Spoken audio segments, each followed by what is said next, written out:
miles below this formation of American flying fortresses, there lies Marienburg in East Prussia. Up to this moment, one of the most important cogs in Germany's war machine. The specific target on which this lead bombardier is lining up his bomb sight is the Focke-Wulf 190 plant. Up to this instant, this aircraft factory has been accounting for almost 50% of Germany's total FW-190 fighter assembly. Bombs away. Tons of bombs rain down in a tight pattern of destruction. This, remember, is no area attack. It is an assault on one single target, and any bomb that falls outside that target has failed to achieve its purpose. The assembly of fighters in this Focke-Wulf factory has come to a sudden and violent end. To many, the bombing of Germany probably seems to be little more than a series of capricious adventures, one attack unconnected in any way with the one that preceded it or the one that will follow it.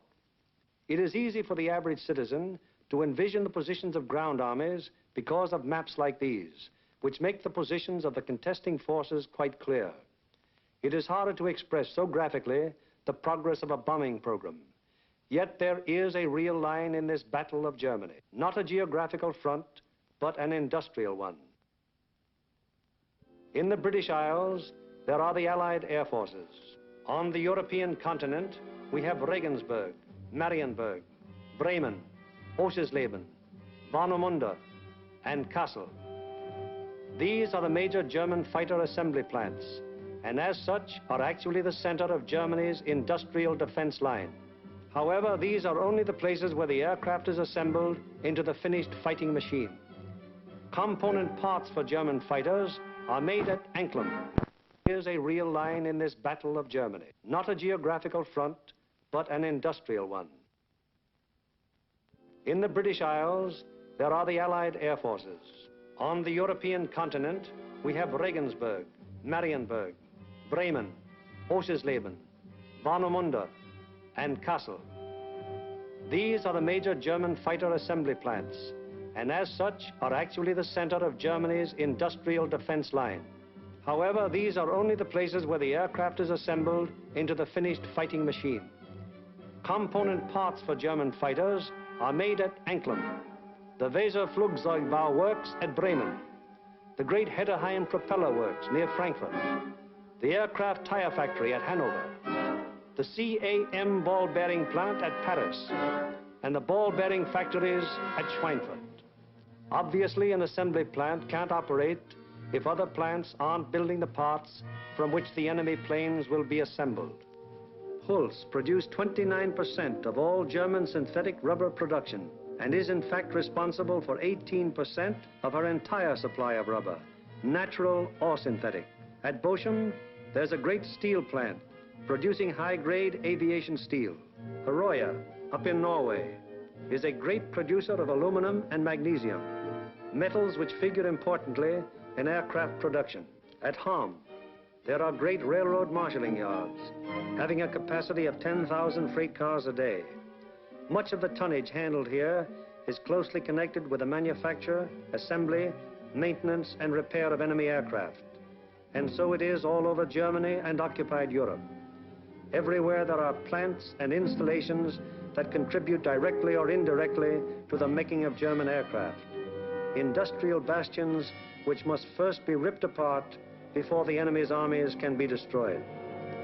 The smashing blows by the Allied air forces at Hulst, Herøya, Regensburg, Schweinfurt, Hanover, and Frankfurt have had the result of piercing the German industrial line to the extent of 37.5% of estimated single-engine fighter production in September of 1943. If this rate of drop continues, there can be only one result: the eventual disappearance of the Luftwaffe as a defensive force. But these attacks have had other far-reaching effects. For instance, in January of 1943, just when the 8th Bomber Command had started daylight attacks against Germany proper, 42% of the German fighter strength was concentrated in Western Europe, 33% of it in Russia, and 25% in the Mediterranean area. After 10 months of American bombers appearing by day over Germany, the figures line up more like this. On the Russian front, 19%. In the Mediterranean area, 12%. And in Western Europe, 69%. Germany thought it was urgent enough to withdraw fighters from two important theaters, all in a vain attempt to save their crumbling industry from the grim, destructive blows of the British-American bomber offensive. That is why the Battle of Germany is being fought. Now we come to the problem, how are the targets selected? And what enormous effort is necessary for the 10 or 15 minutes that our air task forces will be over any given target. The daylight bombing offensive against Germany is the responsibility of the 8th Air Force. Under the 8th Air Force are the 8th Bomber Command, the 8th Fighter Command, and the 8th Air Service Command, all of whom contribute to every bombing mission. But it is the Bomber Command which is charged with the actual destruction of the selected targets. The Bomber Command, with which this picture is primarily concerned, is divided into 3 divisions. Each division has a number of combat wings. Each combat wing, in turn, has 3 groups. This is the chain of command. Since the operations which we are to follow, there have been some organizational changes, but they are principally changes of nomenclature and have not affected the broad strategical and tactical purposes of the organization.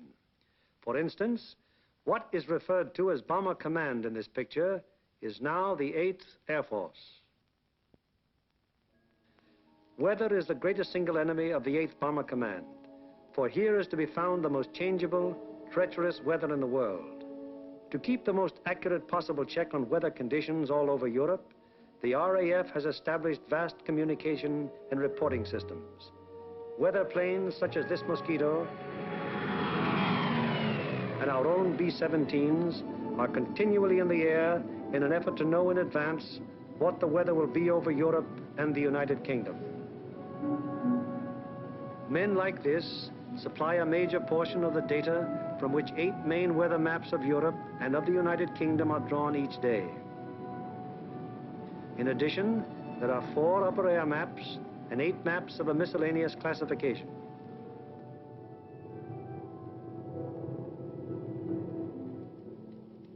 In this room, all weather information is collected, coordinated by the RAF, and sent out by teletype to every responsible command.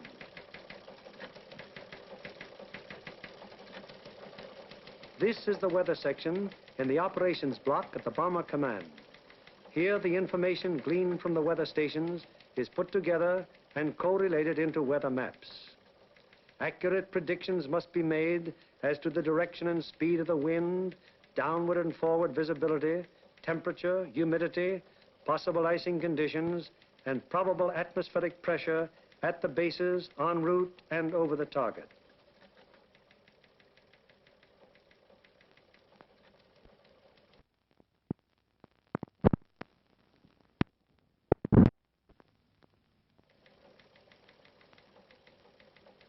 Upon the findings made in this room will depend whether or not there will be an American bombing of a German target tomorrow.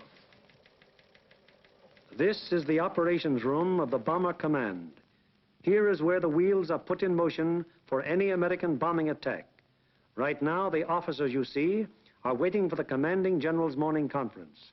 They are the A3, or operations officer, the operational intelligence officer, a weather officer, and other members of the staff.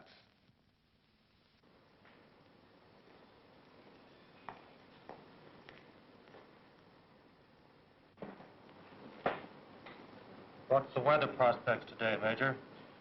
It looks like most of Germany will be pretty good, sir. But we have a warm front approaching from down here, which we do not expect to affect the bases until late in the evening. How's the weather at Anklam? At Anklam, sir, we expect 2 to 5 tenths of low cloud and small amounts of middle and high cloud above 18,000 feet. Visibility 6 to 8 miles. How about Marienburg? At Marienburg, 2 to 4 tenths of low cloud, little or no middle or high cloud, visibility 6 to 8 miles. What will it be at Danzig and Gdynia? At Danzig and Gdynia, sir, 2 to 5 tenths of low cloud, 2 to 4 tenths of high cloud above 23,000 feet. Visibility in there about 5 miles, sir. Give me the map of Anklam and the picture of the aircraft factory there. Yes, sir.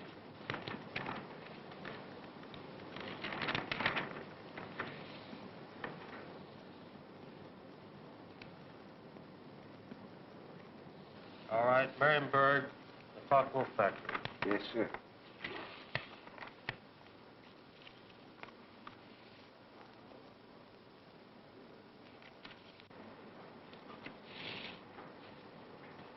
We will attack Marienburg with 2 combat wings, Anklam with 2 combat wings, shipyards of Danzig with 2 combat wings, and the port facilities at Gdynia with 2 combat wings. That will require a maximum effort.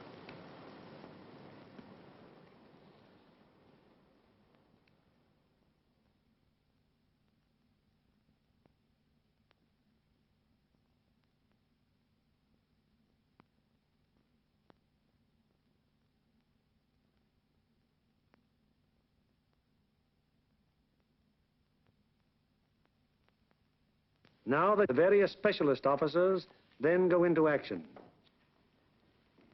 This is the operational intelligence section. Here are target files containing complete information as to the type, construction, and vulnerability of the targets. This data is gathered both from photo interpretation of aerial pictures and from confidential ground sources. On the basis of this information, the aiming point for the attack will be selected. The aiming point is a building or installation in the approximate center of the target. Here, operational research experts are minutely studying the architectural and construction details of the targets. It will be their duty to recommend, on the basis of studies previously made, the types of bombs and the proper fusing to accomplish the greatest possible destruction of the objective. These studies of the Arado factory at Anklam are immensely important, since the nose and tail fuses of a bomb can be adjusted to give varying degrees of delay between the time of initial impact and the explosion. For example, an improperly fused bomb would react something like this. Result, very superficial damage that may hardly even cause delay in production.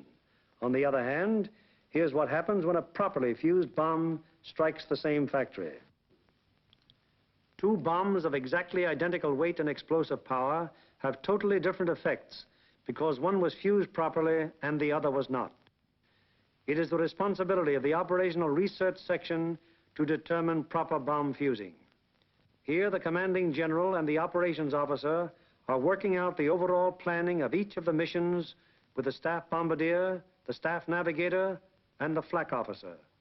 This is a complex business because of the multiple nature of the attack. We'll attack Anklam 1 hour before we attack the other targets.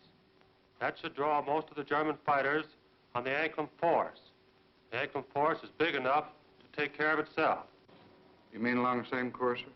No, send them a little south. They'll act as a better diversion. This would be the best place across the coast from the standpoint of pilotage.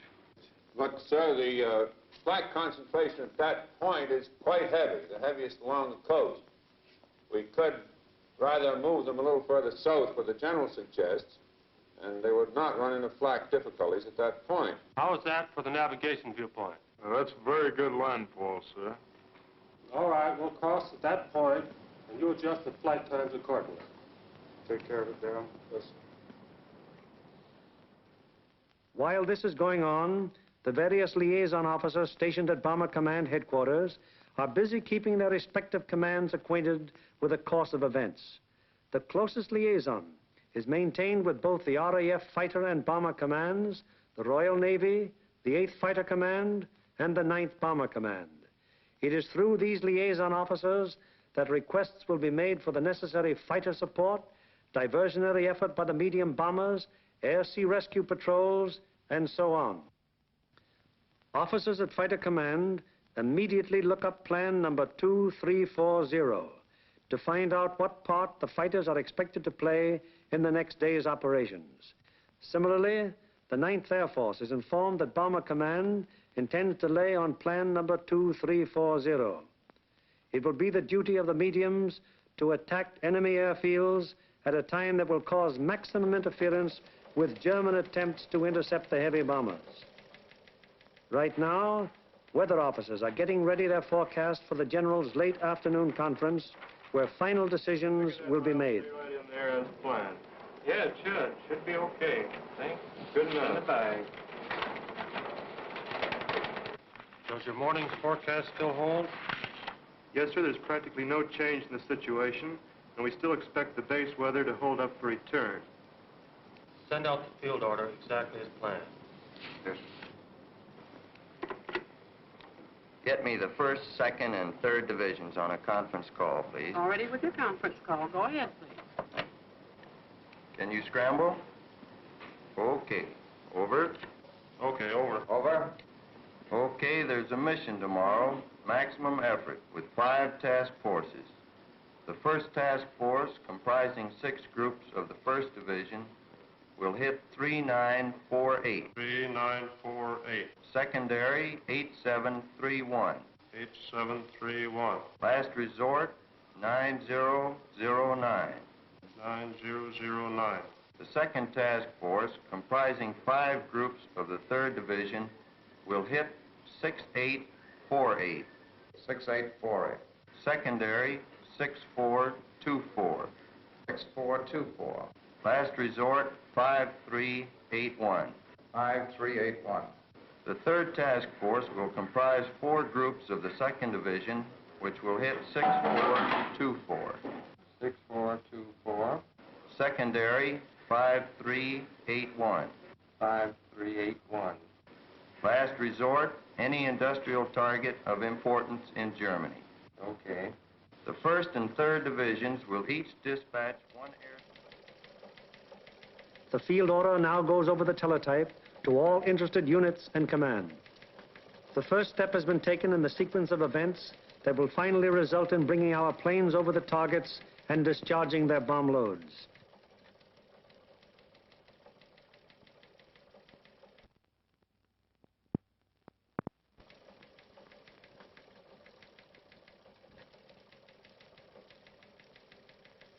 Command has conceived the mission and laid out general plans and routes.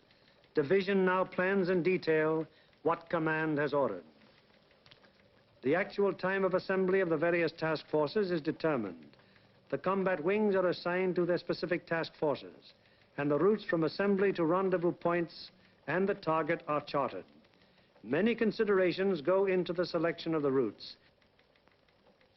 Here is the commanding general of the 1st Division, which you will remember has 2 targets for tomorrow, Anklam and Gdynia. Control point here at 0 hour. Another control point here for the northern unit, 0 plus 40 minutes. The other friendly... From that timing, where will that put our northern force at the time that our southern force hits the IP? The northern force should be about the east coast of Denmark at that time, sir. It looks like we're going to catch all the fighters on the southern force, aren't we? Looks very much that way, sir. Well, I think we'd better bend that route around so it's headed towards Berlin. If we can pin those German fighters down in Berlin until we can get started home, they'll never catch us. At the 2nd Division, the target for tomorrow is Danzig. Danzig, eh? That's fine. How many ships do we have for tomorrow? Well, sir, if you recall, General, on our last mission, we had heavy battle damage, and not all those aircraft are repaired yet. Call up the wing commanders and have them put pressure on the groups to get their maintenance crews to work on these ships tonight and get every possible airplane on the line in the morning. The 3rd Division, which will have for its targets Marienburg and Gdynia. Looks pretty good, sir. We're going to be right over a lake there for a good checkpoint at the turn. We're going in against the sun. The sun will be at our back, sir. Defenses at the target. Major Frost, what about the flak defenses? Sir, at the upper target, there are 24 guns. That approach is good. The lower target isn't defended by heavy guns. No heavy guns whatever at Marienburg. None, sir. The division's operations officer bases his precise plans on aircraft and crews available at the various groups. He then calls the combat wings to give them advance information before the field order actually arrives. Operator, give me combat wings conference, please. Okay. Scramble. Over. Okay. Over. Over. For tomorrow, 1st Bomb Division will be called on for 2 task forces. 1st task force will be made up of 2 combat wings on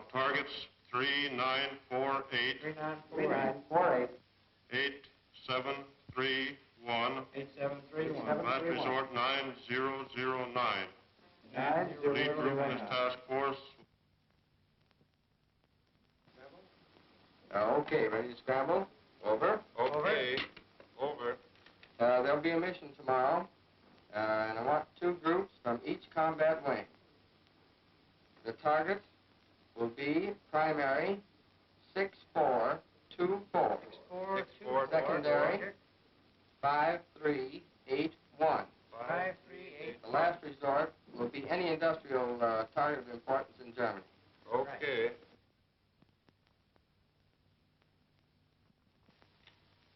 There's an order coming through. The 3rd Division will furnish 8 groups. 1st and 2nd wings, comprising the 2nd Task Force, will hit 6848. 6848. Secondary 6424. 6424. Last resort 5381. 5381. Last resort. Bomb load. 500-pound GPs fused, 1/10 nose, 1/100 tail.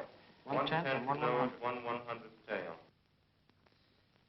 This is operations of the combat wing, a purely tactical unit having absolutely no administrative functions whatsoever. How do you intend to make it? Sir, we'll assemble over Molesworth. Problems of takeoff and assembly are the particular specialized function of this organization. It is the primary business of the combat wing to get the airplanes of its group into the air at the proper times and to get them assembled once in the air. Field order requires that we provide the 2nd Combat Wing and the 2nd Air Task Force. 89th Group will lead, 81st Group will be high, and the 63rd Group will be low. That means that Colonel Whitten will lead the combat wing on this mission? That'll be fine. The Bomber Command has asked for a maximum effort. That means every available plane is to be gotten into the air. Ramsey, this field order has called for 3,100 gallons for the H's due to the distance. Now, they've called for maximum bomb load. How about that for the weight? I think we'd better put 8 bombs in the H's and 12 in the D's. That keeps us around 65,000 pounds. How about the CG? CG is well forward, and I think it'll work out very well because we're down low for a long period of time.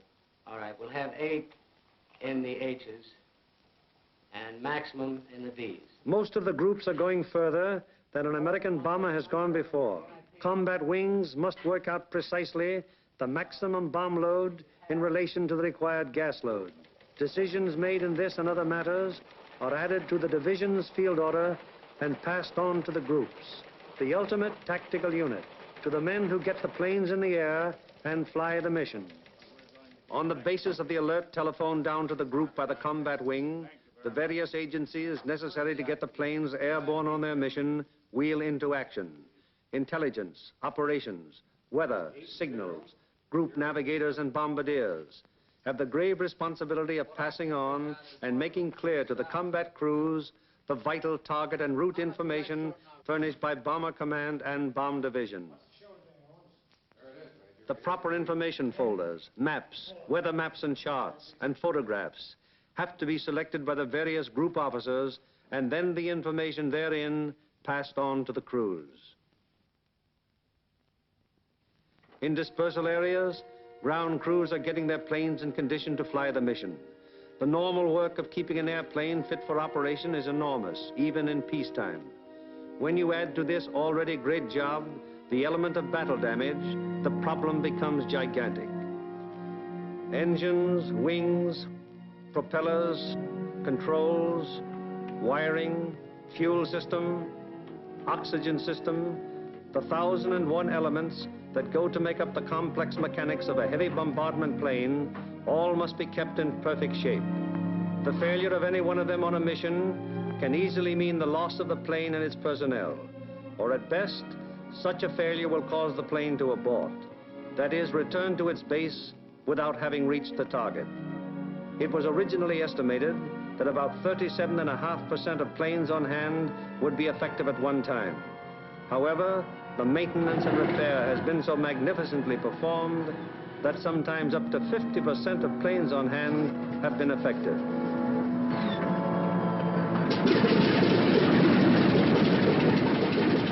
is already at work, getting the bombs in their racks and loading ammunition onto the plane. These are 100-pound incendiaries.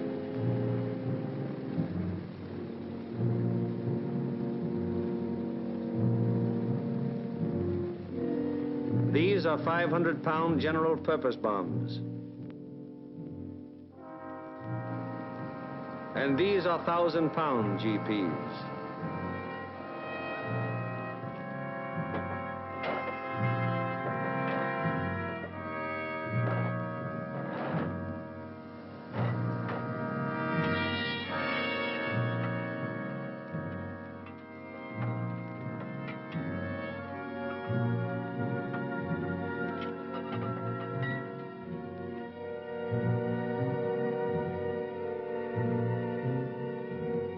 The bombs have to be placed in their racks very carefully. One bomb sticking in its rack through careless placement might make a whole mission useless so far as that individual plane goes.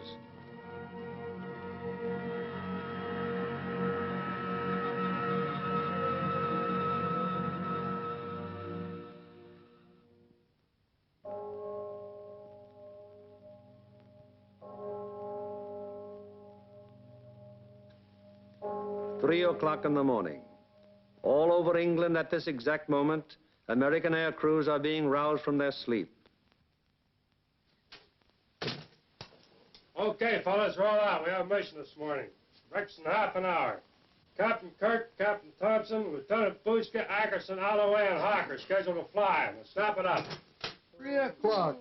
This is a hell of a time to get a man out of bed.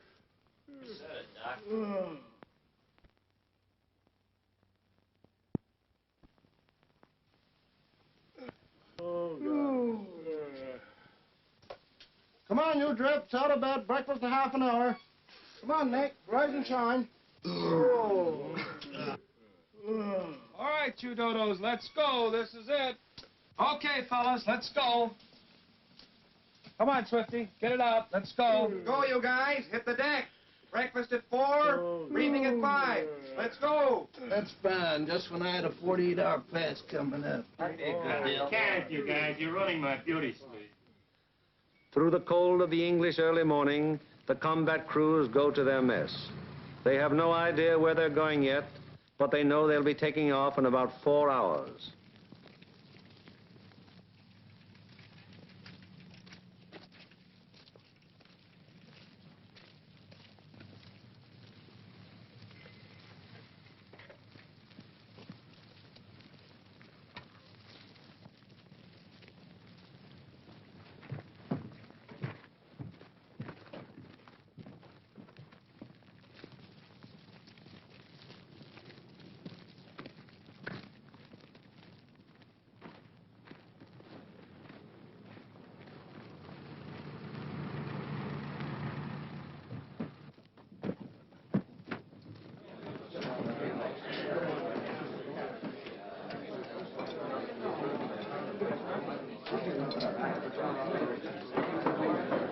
Well, boys, I wonder where we'll be today.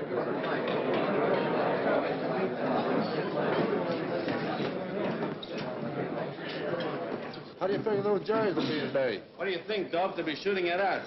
Sometimes I don't think those Jerrys got proper respect for us. Well, what do you expect, Buster, the way you shoot? Gee, look who's talking. You couldn't hit a cow in the flank with a bow feather. Yeah, well, how about those 2 Jerrys I slapped down over Swain? I'll tell you what happened there. They heard that I was on tail guns and they fainted from fright, that's all. And so it goes. The 4,000 men who will go on this mission all know it will be a rugged deal. For some of them, it's their first mission. Others are veterans of many. Happy to get through. Now, at all the groups in the bomber command, the air crews are assembling in the briefing rooms to learn the target for today. Okay, boys, let's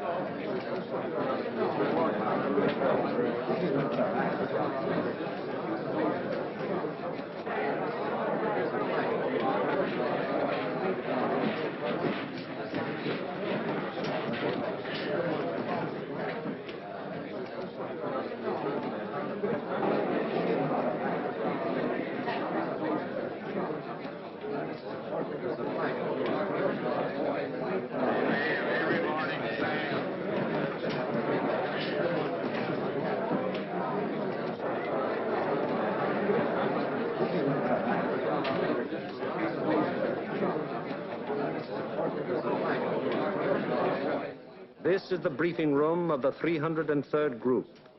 Here in a few minutes, the nature, locale, and route of today's mission will be made known to the men who fly it.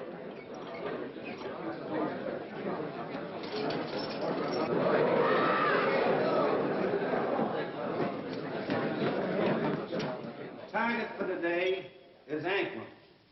Specifically, you are to destroy the Arado factory. This plant manufactures aircraft components, principally wing and tail assemblies for the Focke-Wulf 190s.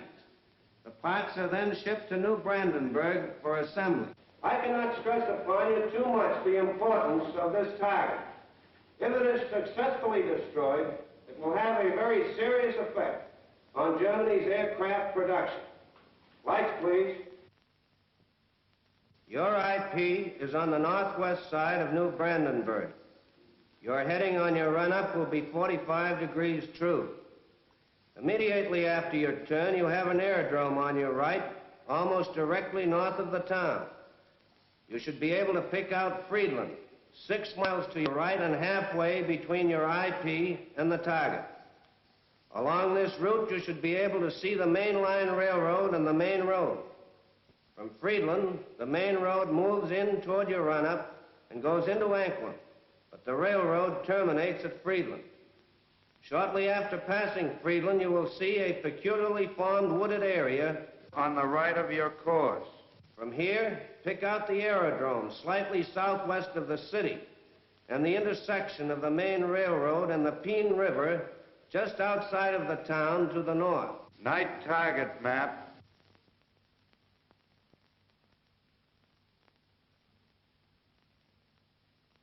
Your target is across the railroad, beyond the town, in the area formed by the bend of the river. And now a picture of the target. This group of buildings here is your target. This building will be the aiming point. If your bomb pattern is concentrated in this area, it should very effectively knock out the factory. Lights, please. At the 379th, the intelligent briefing continues. Eight groups will bomb from an altitude of 13,000 feet. We feel that this low altitude will be equalized by the element of surprise which is with us, and it should ensure a thorough and complete priming of the target. Another task force is hitting the FW-190 assembly plant at Marienburg. If the two missions are successful, 65% of Jerry's remaining FW-190 production and assembly facilities will be destroyed. At the 384th. Other forces are attacking submarine yards, aircraft assembly plants, and units of the German fleet at Danzig and Gdynia. If these attacks succeed, they will destroy 13.5% of Germany's remaining U-boat construction and will destroy or immobilize a large section of the German Navy. The overall result of all four attacks will be to show the Hun that his efforts to protect his key industries by moving them to the east will be unsuccessful. It'll show him that we will seek out his industry and destroy it wherever he places it. At the 351st, the intelligence briefing is completed. Your secondary target this morning is the air park at Tutov. This contains a Focke-Wulf assembly plant, a bombardier school, and you'll love this. It's the country club of the German Air Force. Should you be unable to bomb either of those two targets, then in that case, you'll attempt to bomb the last resort target, which is the Hankel assembly plant at Rostov. This is the only complete Hankel unit in North Germany. It should be easily identified by the airfield adjoining, which has 6 intersecting runways running from 1,000 to 1,600 yards, and they're full of nice, fat, juicy Hankels. A weather officer briefs the crews of the 305th Group going to Gdynia. The synoptic situation today is this. We have a high-pressure system centered over northwest Europe, up here near Finland, extending southwestward down across the British Isles, causing an influx of south and southwesterly air going up in this direction. hence causing little or no cloud in the area up there and toward your target. There are no fronts to affect your route today except a frontal system off to the west, which will cause an increase of medium and high clouds as you come back across the North Sea. Lights, please. At takeoff time, there will be 0 to 3/10 low clouds, also a layer of high clouds above 23,000 feet, 4 to 6/10 in amount.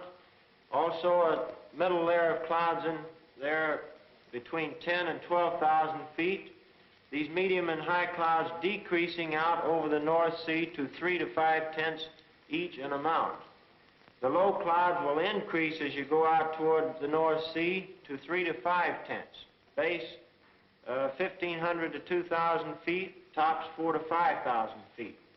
There will be some fog patches over England, visibility 1 to 2 miles, except in those fog patches 500 to 1,000 yards. Visibility increasing rapidly out over the North Sea and the remainder of your route to 4 to 6 miles. The high clouds continuing 3 to 5/10, and also the middle clouds on toward the target, decreasing to 0 at the target. Low clouds continuing 3 to 5/10, decreasing to 2 to 4/10 at the target, base 2,000 feet, tops 5,000 feet. Visibility 4 to 6 miles.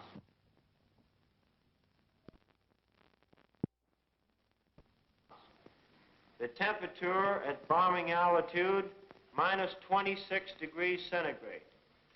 The freezing level on your route out, 12,000 feet over the North Sea with light rime in the middle clouds.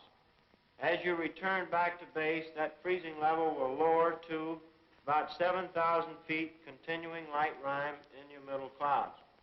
Now, on the return route, weather will be very similar to your route out, except your clouds increasing in amount as you proceed back across the North Sea.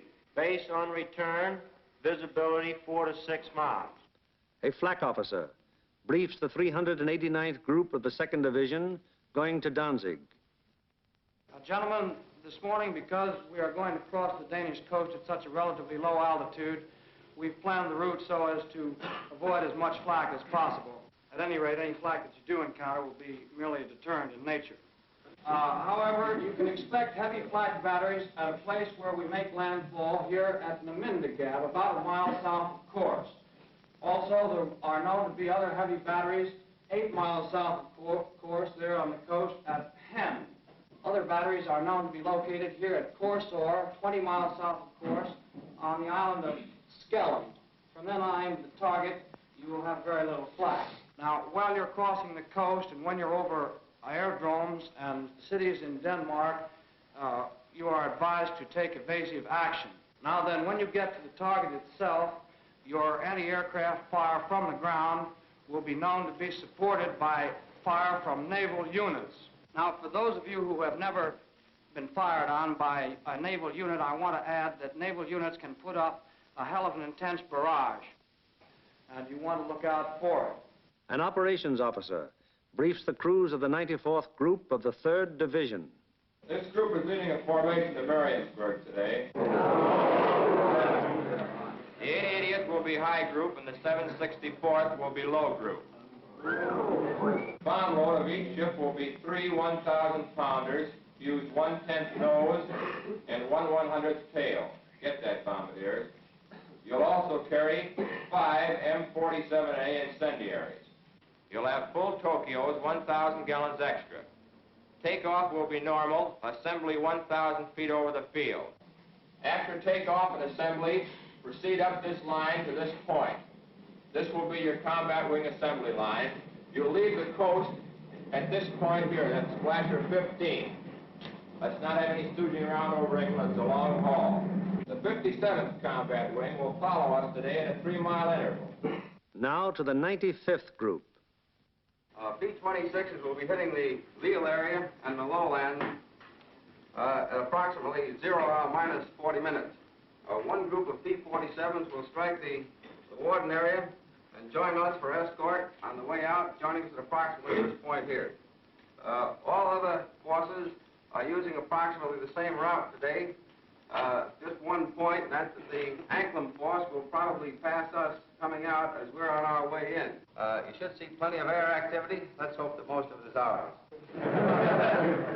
The climb will commence at the English coast, climbing at 150 miles an hour, 100 feet per minute.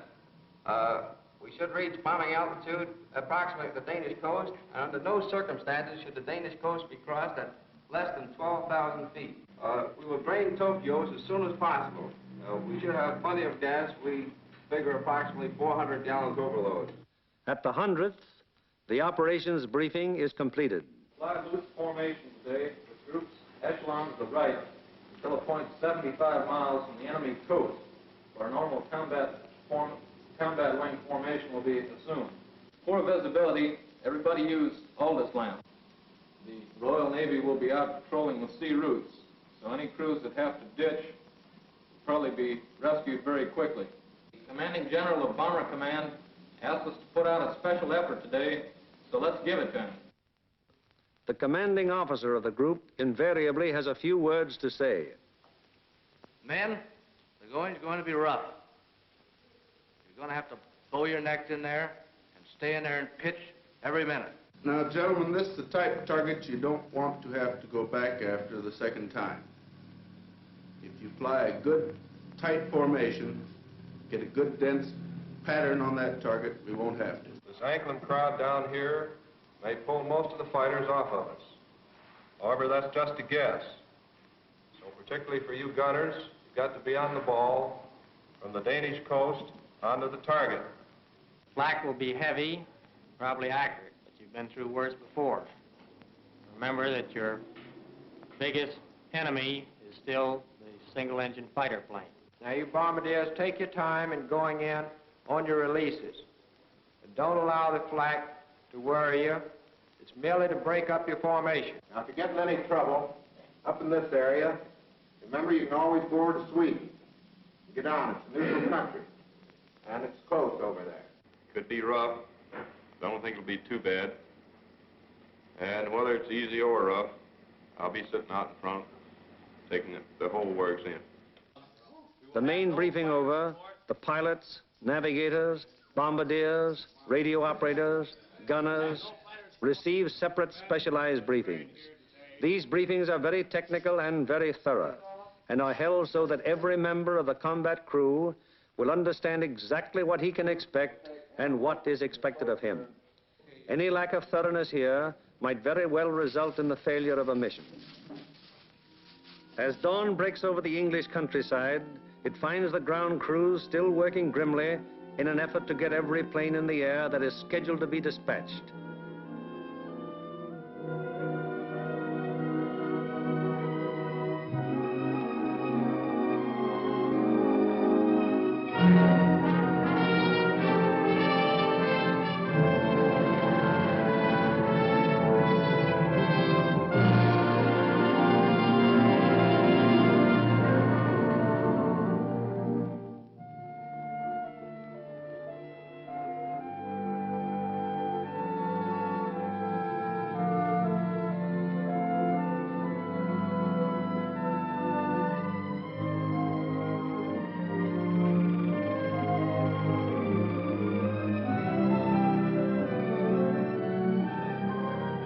These men take as fierce a pride in their planes as do the air crews.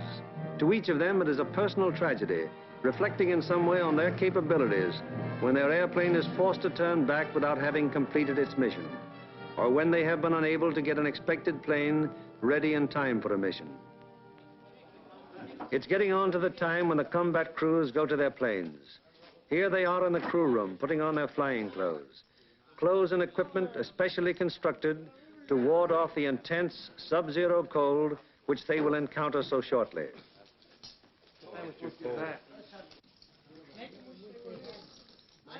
All aircrew members receive escape kits containing equipment that will help them get back to safety if they are forced down in Germany or in occupied territory. The pilots, co-pilots, navigators and bombardiers are also issued battle folders containing the maps which will be of such vital importance to them in the prosecution of the mission. the men turn in all personal papers and valuables, which might serve to give the enemy information in case of capture.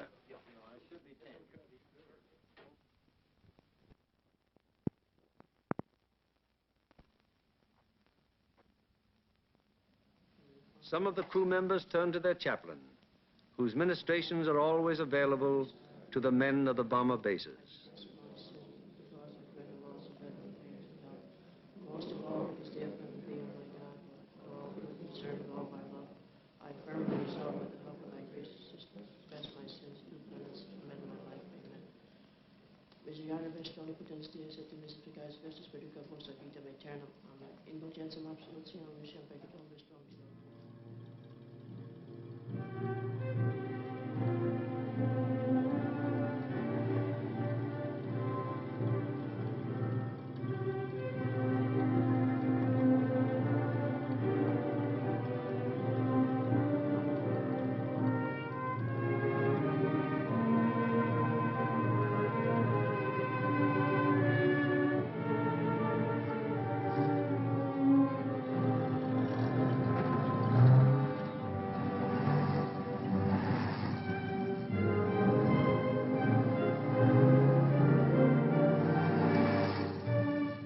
So changeable is the weather in the European theater that sometimes widely varying conditions will be found on fields only a few miles from each other.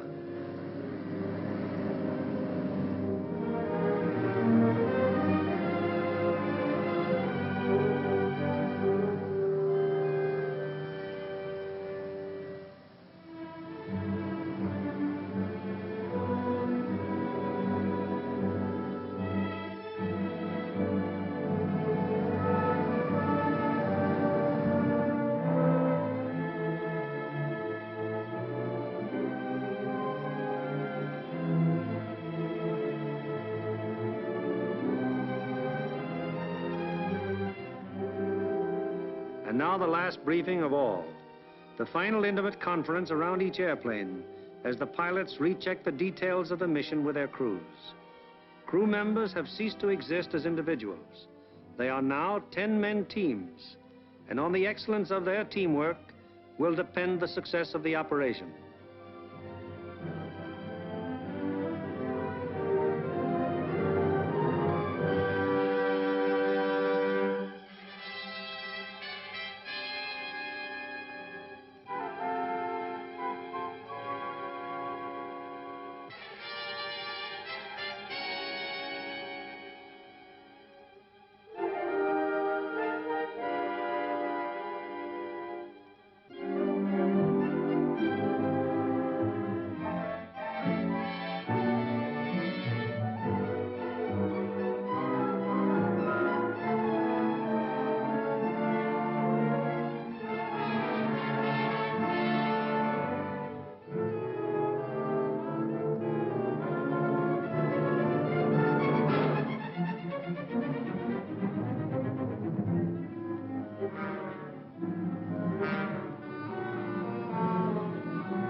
Perimeters of 20-odd fields of the 8th Air Force, more than 400 forts and liberators, with their 4,000 crew members, taxi for the takeoff.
squadron, upon becoming airborne, proceeds for about 90 seconds.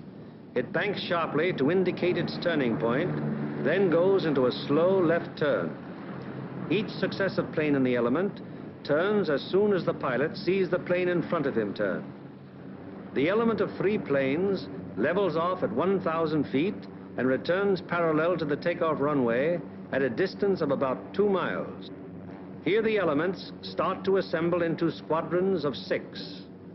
Continuing to circle the field, the squadrons then go to 2,000 feet, where the group assembly takes place. This accomplished, the group now moves on to the combat wing assembly point. Here is how the group stacks up from the side. The group has a depth of 850 feet. This is how the group looks from above.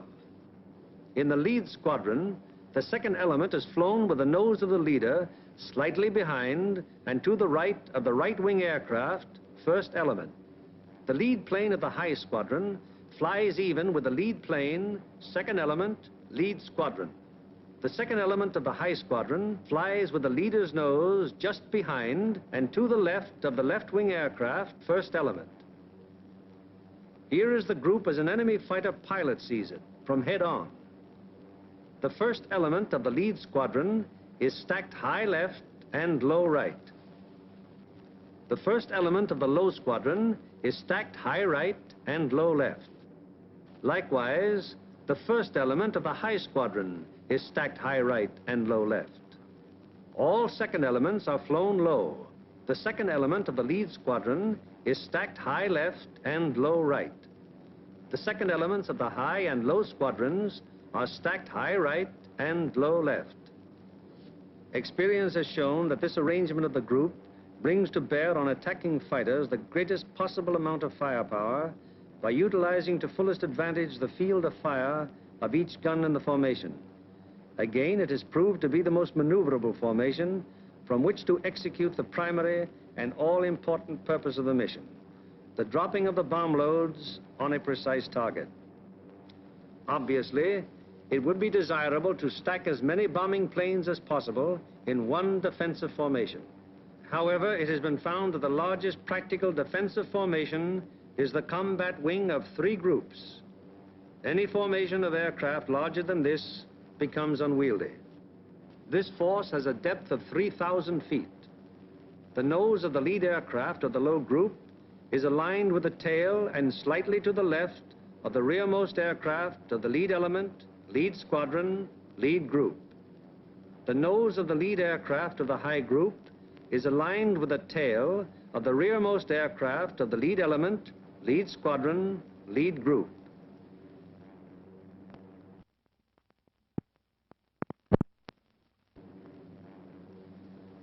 The combat wing having been assembled, they now move on to make rendezvous with the rest of the task force. In this case, another combat wing.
first plane from the force which is to attack Anklam is now approaching the Danish coast, and the formation is subject to enemy attack at any moment.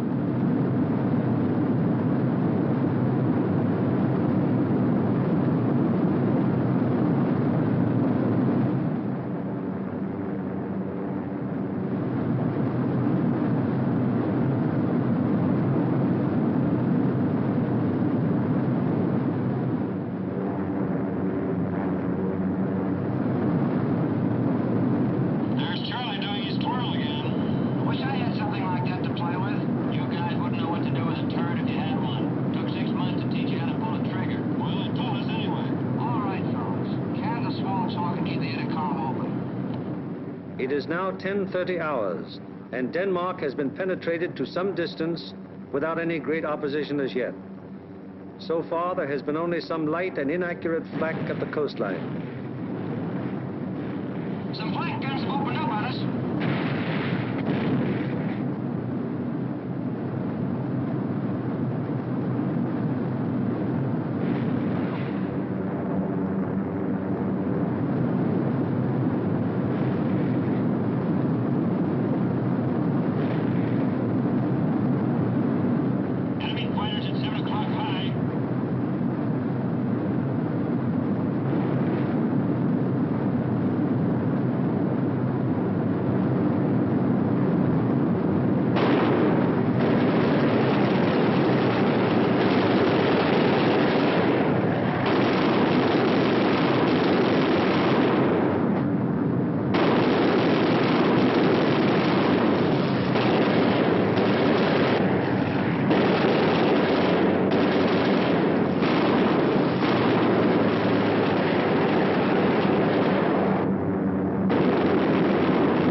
From 10:30 on, the Anklam formation has to contend with constant German fighter attack from all levels and all clock positions. During this time, the gunners aboard the fortresses knock down fighter after fighter. However, the gunnery of the forts, no matter how sensational it may be, is only to ensure the successful performance of the mission.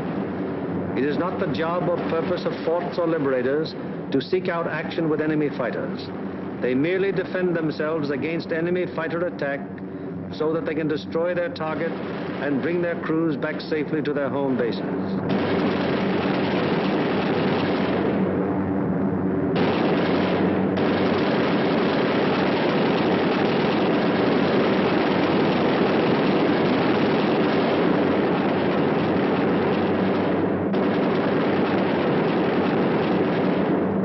An anxious moment comes now for the lead navigator and bombardier. The formation is approaching the initial point. That is the point where the wing will turn off and make its bombing run on the target. Upon proper navigation to this point may rest the success of the entire mission. Pilot to left waist gunner. We're over the IP. Release flares. Waist gunner to pilot. Roger. Once the combat wing has reached the IP, it breaks up into 3 component groups, for the wing formation is too unwieldy for a unit bombing operation. As the IP is reached and the lead airplane of the lead group is about to make the turn, it fires 2 red flares, spaced 5 seconds apart. Then the group makes its turn onto the run-up. The low group goes on straight ahead for 20 seconds, then makes its turn.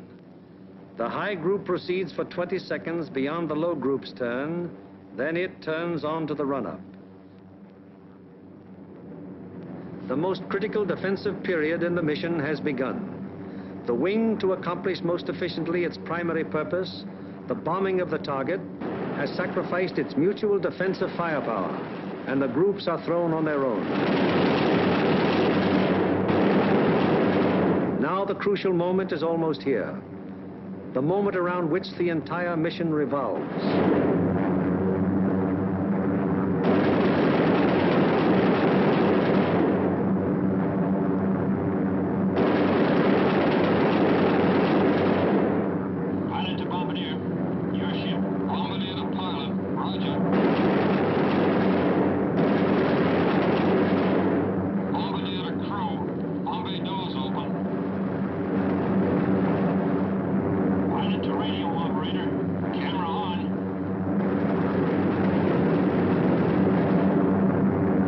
Bomb bay doors open, the group is committed to its attack.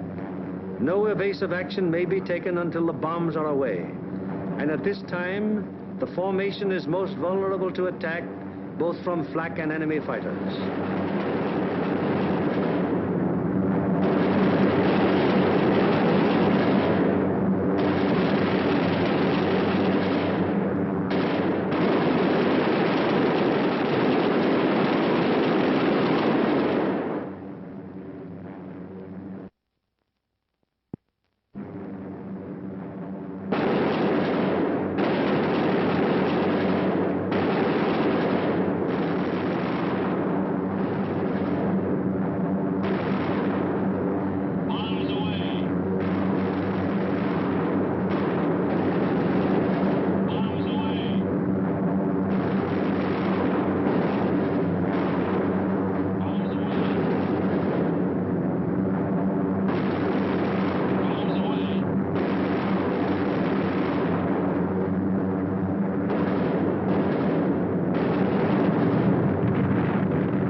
An hour later, the second task force comes over the target.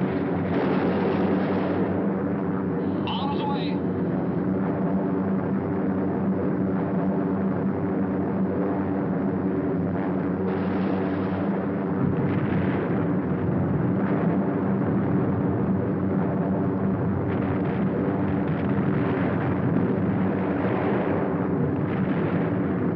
The third task force comes over its target at Danzig. Bombs away.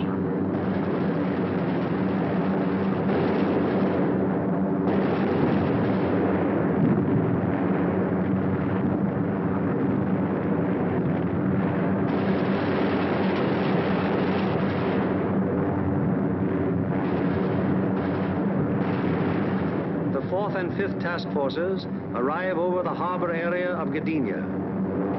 Bombs away.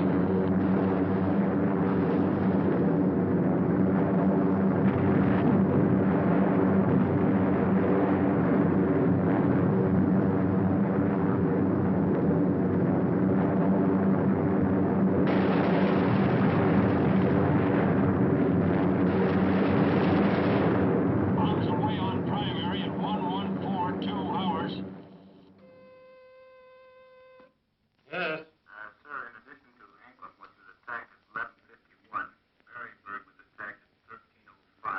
It is standard procedure for the group leader to inform Bomber Command the moment the target has been attacked.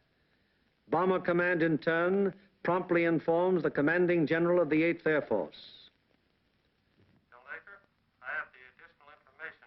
I reported to you that Anklam was attacked. Well, all primaries were attacked. We received strike messages on all primaries. Danzig at 1307, Marienburg at 1305, and Gdynia at 1311. Yes? Yes, sir. I'll advise you as soon as they land. After getting bombs away and closing the bomb bay doors, the groups can now defend themselves again, at least to the extent of evasive action against the flak and fighter attack.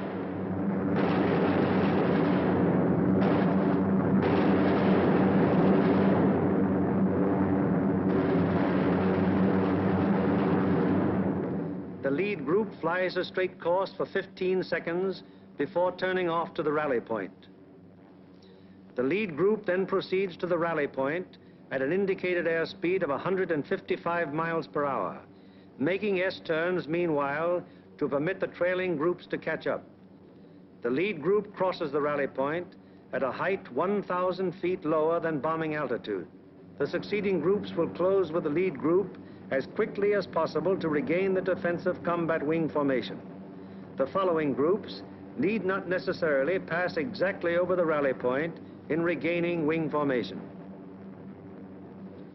In the meanwhile, the marauders take off to fulfill their part in the day's operation.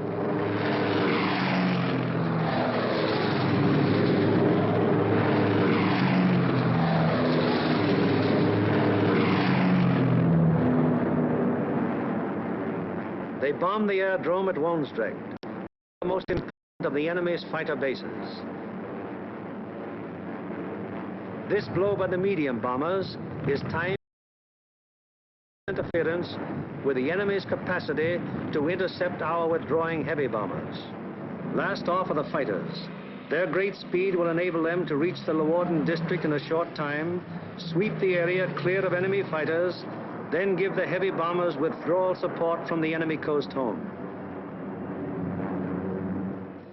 At the fields, it's getting on towards the most nervous of all times, the estimated time of return. Everyone who stays behind sweats out this period at the end of each mission. Here at the control tower, at the dispersal areas, at the Red Cross, at the Officers' Club, everywhere on the field.